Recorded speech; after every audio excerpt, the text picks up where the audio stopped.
Nako, eto na mga kaubayan, malaking gulo to. Kudita sa Senado niyari. Si Soto at Lacson nahulog sa bitaga ni Marcoleta Cayetano. Nako, yan pong ating alamin sa video ito mga kaubayan. Pero bago po natin simulan ito mga karabin natin, palike naman po ng video ito. Malaking tulong po yan. Maraming salamat po. At eto nga, bago po natin i-play ito mga kaubayan, pasadahan po muna natin itong mga nagte-trending na balita dito po sa social media at unahin po natin to. Nako, itong si President Bongbong Marcos Jr. nag-ala classroom teacher. Oo. Sabi po kasi dito sa post ni Attorney Harry Roque, feel na feel maging classroom teacher. Partida, college dropout pa yan. Aba. Ito po ang kabuuan ng balitang yan mga kabayan mula sa ang balita ngayon. College dropout, Roque binira ang classroom visit ni Marcos Jr. sa Bataan. Umani ng reaksyon online ang pahayag ni former presidential spokesperson Attorney Harry Roque matapos niyang punahin ang naging classroom visit ni Pangulong Marcos Jr. sa gitna ng programa ng pamahalaan para tugunan ang kakulangan sa silid-aralan. Kakulangan sa silid-aralan. Nako. Paano ba matutugunan ito? Bigyan muna natin ng reaction yung first paragraph. Paano ba nila matutugunan yung kakulangan sa silid-aralan? Kung gagawa, 'di ba yung last year nga, 'di ba? 22 classrooms lang po ang nagawa sa loob ng isang taon. Base po 'yan sa balita at it is on record mga kababayan. Okay? Sabi po dito sa viral post, sinabi ni Roque, feel na feel maging classroom teacher, partida, college dropout pa iyan. Ang pahayag ay kasunod ng pagbisita ni Pangulo sa Mariviles National High School. Sa scene annex kung saan personal niyang ininspeksyon ang mga bagong tayong pre-fabricated classrooms. Ayan, ang mga larawang lumabas makikitang nakayuko si Marcos Jr. habang nakatingin sa mga tablet ng mga estudyante. Ito nga yun mga kababayan, no? Kaya siguro nasabi ni Attorney Harry Roque na feel maging classroom teacher, no? Hindi ko talaga alam kung ano ba talaga ang trabaho ng presidente, no? Kasi nung panahon po ni former President Duterte, ang trabaho po ni former President Duterte ay mag-utos ng mag-utos Oo. Minsan nag-inspection din, no? Si former President Duterte, pero more on leadership talaga ang ginagawa ni former President Duterte. Kumbaga, siya talaga, no? Siya talaga yung sasalita. I mean, siya yung utak, di ba? Ng bansa, siyang ama ng bansa. Pero ewan ko, dito kay President Bongbong Marcos Jr. parang mas utusan pa tingnan, di ba? Mas utusan pa tingnan si President Bongbong Marcos Jr. kaysa po sa mga cabinet members niya. Di ba? Kasi biruin mo, may mga secretaries na siya, di ba? Pero panay ang mga inspeksyon, visit, no? Kung ano-ano na lang ang ginagawa, no? Parang hindi ginagamitan ng utak yan, no? I mean, parang utusan ka lang, di ba? Hindi ikaw yung leader. Kayo mga kababayan, ano po ang inyong opinion dyan? Pero eto, pasadahan po muna natin yung mga naging komento ng ating mga kababayan patungkol po dito sa pahayag nito. Sabi po ni Jayan, at least naging presidente. Yun lang, no? College dropout, pero naging presidente naman. Okay? Yun nga lang, kasi nagkabuhol-buhol ang Pilipinas. Di ba? Sabi pa po dito, nice one, Roque. Ayan. Kaya walang isip bupol kung magsalita, school bukol pala. Ayun, sabi po ni Jen. Sabi naman po ni Maria Cristina Ramos, ingat ka sa likod mo, iwas ka nine, baka matuluan ka ng uhog ni Lupin. Wala na siya sa New York. No, nasa Pilipinas na siya. Kaya back to normal na naman yung temperature. Ayan. Dati kasi pumunta kasi sa 'di ba sa UN sa New York, mga tumulo na puting likido, no? Anyway, ano po ang inyong opinion dyan mga kaubayan? Just comment down below. At eto, bago po natin i-play yung video mga karabin natin, eto, pasadaan muna natin tong isa pa. Patungkol naman po dito kay Luestro. Aba, mga bangko na hindi susunod sa utos ng Justice Committee or sa utos po ni Luestro, no? Ay iko-contempt. Aba, sabi po dito ni Luestro mga kaubayan, Representative Jervil Luestro, siya po ang chairman ng Justice Committee dyan po sa House of Representatives. Sabi niya po, well, yung failure to obey the lawful order of the Court of Law, the Justice Committee can compel the production of documents by way of subpoena. The consequence nito, they can be cited in contempt for failure to obey a lawful order of impeachment proceedings. Ayan, Hoy, kayong mga bangko daw, kayong mga bangko, tinatakot na kayo ni Luestro kapag hindi kayo nakipag-ugnayan sa kanila, kapag hindi kayo nakipagsabuatan sa kanila na i-impeach si BP Sara, iko-contempt daw kayo nila. Ganun po makapangyarihan ang korte, paano na lang pala yung batas na nagsasabi ng bank secrecy law, di ba? Meron po tayong tinatawag na bank secrecy law wherein parang doctor-patient kung tawag diyan doctor-patient something, di ba?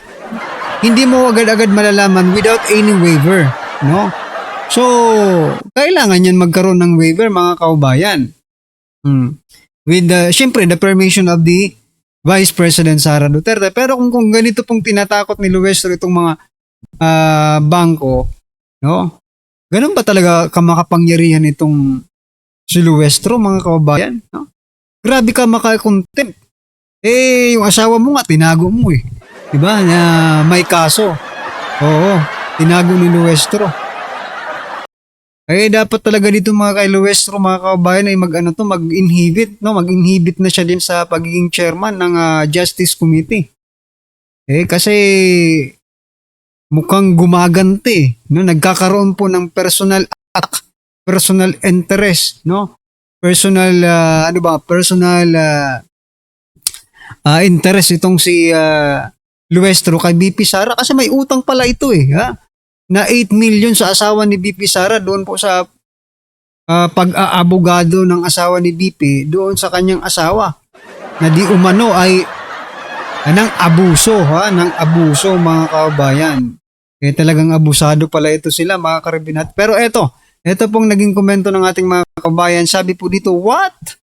Sabi po ni Edulema, what? What daw? Law order of Court of Justice Committee. Mayroon bang ganun? Wala yan. Kung ganyan lang gagawin ninyo sa 2028, pabuksan din sa Congress ang lahat ng bank account ng nakaupo. Illegal yung ginagawa ninyo. Only court ang pwede magpabukas ng bank at hindi kayo. Korte lang. Ayan. Gaya nga po nang sabi ni Congressman Toby Chanco, no? Sabi niya, it is very unfair, no? Kung pabubuksan yung bank account ni BP Sara wherein, no? Yung salin nga ng House of Representatives ay hindi man lang masilip ng taong bayan. Di ba?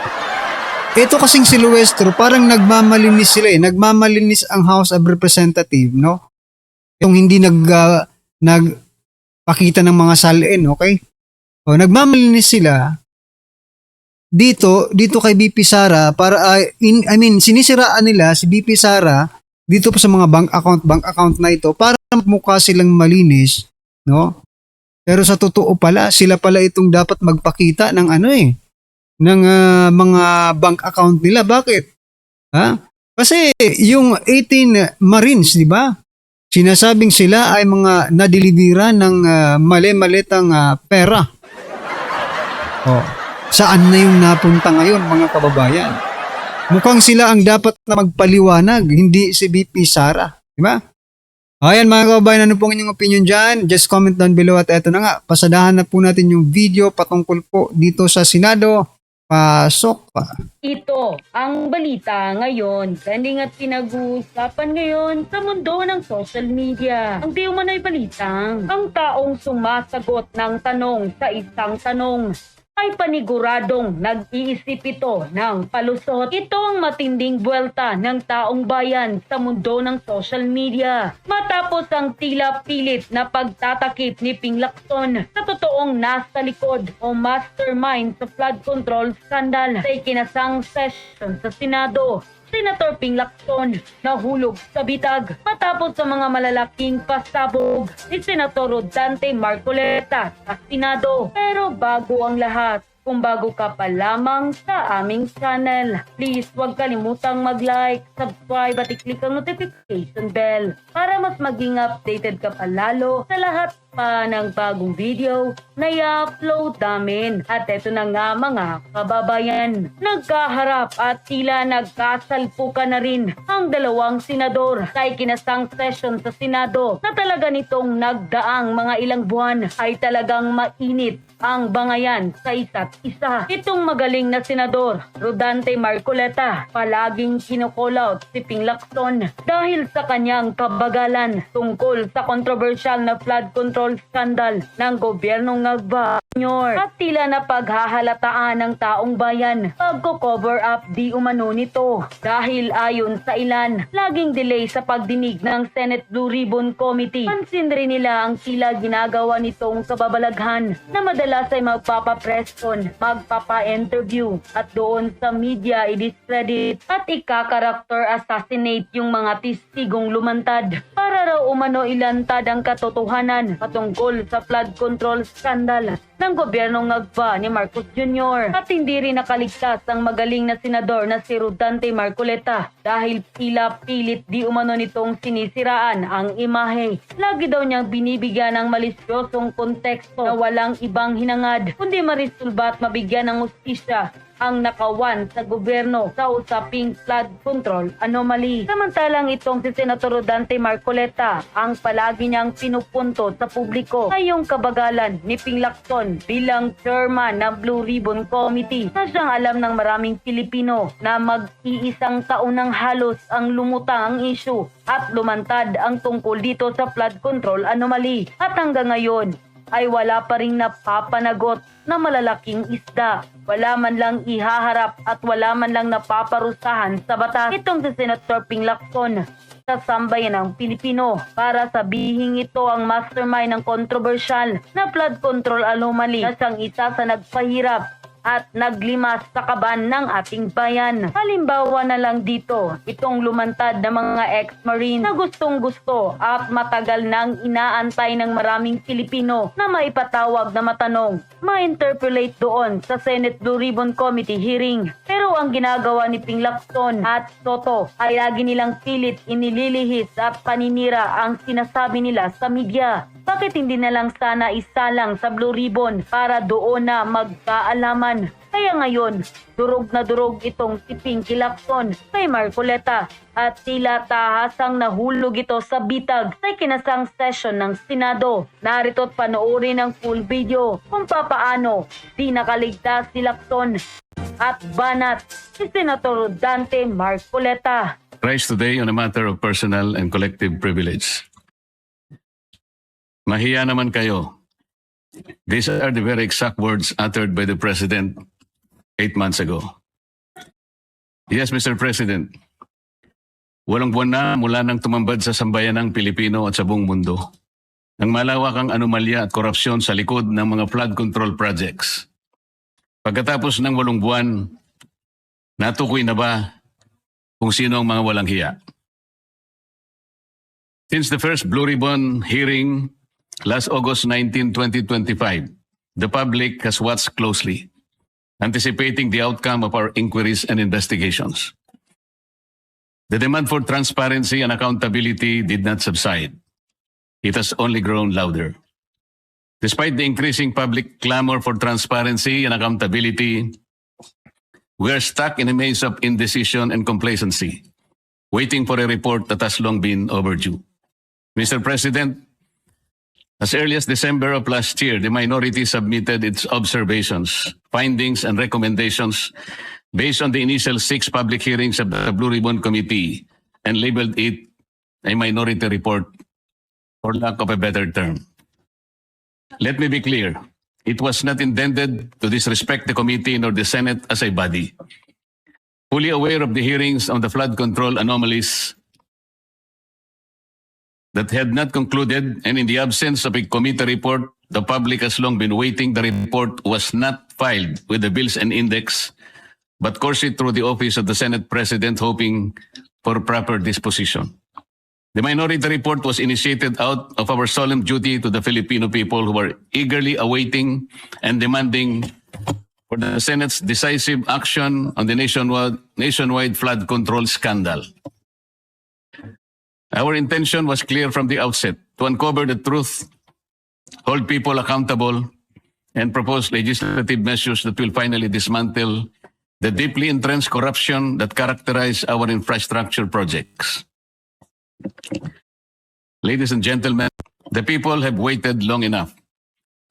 It has been 7 months since the first Blue Ribbon hearing. For far too long, the public have been agitated, disgusted, and tormented by the thought that more than 1 trillion pesos have been openly looted from the National Treasury. Yet to this day, no one has been held accountable except for the small fry. In several instances and interviews, the chairman of the Blue Ribbon Committee has said that a partial committee report is to be released. Last November 24, 2025, the chair stated in an interview, and I quote, "Magsasubmit kami ng partial committee report based on info so far gathered during the previous hearing." Natapos ang Disyembre 2025, walang report. Then on January 14, 2026, during the kapihan sa Senado, another statement was made that the report was still being drafted by his staff, even chiding them for being inept.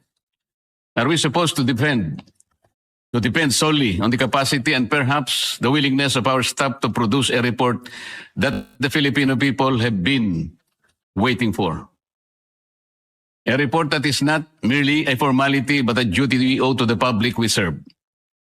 It was out of exasperation that on January 20, 2026, we took it upon ourselves to formally release the minority report in a press conference to prevent the findings of our inquiry from being stalled while the public continues to wait for answers. Yet again, on January 26, 2026, the chairman once again said that BRC's partial committee report was almost finished.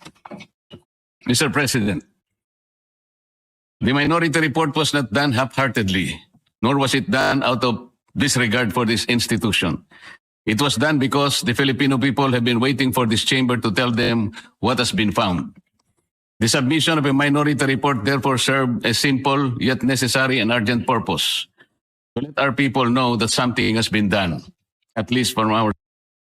Pero ang problema nga dyan mga kaubayan, si Lacson, di ba? Si Lacson po ang problema dyan, sa sinasabi ni Senator Rodante Marcoleta, no? Sa tagal-tagal na inaantay ng taong bayan, itong kanilang report ng Blue Ribbon Committee, no? Tapos nung nandyan na, nung nakadrop na mga kaubayan, hindi naman pinipirmahan ng mga kasamahan. Bakit? Hindi sila satisfied sa report ni Lacson, no? So yan mga kaubayan, hanggang kailan, ang tanong dito, hanggang kailan mag-aantay ang taong bayan sa totoong report or pangyayari, no? Sa totoong resulta ng investigasyon. O anyway, kahit hindi naman nila ilabas yung report no? Kasi yung taong bayan naniniwala po na ang totoong mga mastermind ay yun pong pinangalanan ni Saldico. Diba? Yun po kahit hindi na mag-report pa si Lacson, mapapahiya lang si Lacson pag nawa niya pa yan. Kasi alam na ng taong bayan kung sino po ang totoong mastermind, diba? Anyway, ano po ang inyong opinion, reaksyon patungkol po dito mga karibin natin? Just comment down below at syempre, pa-like na rin po ng video ito. Maraming salamat po.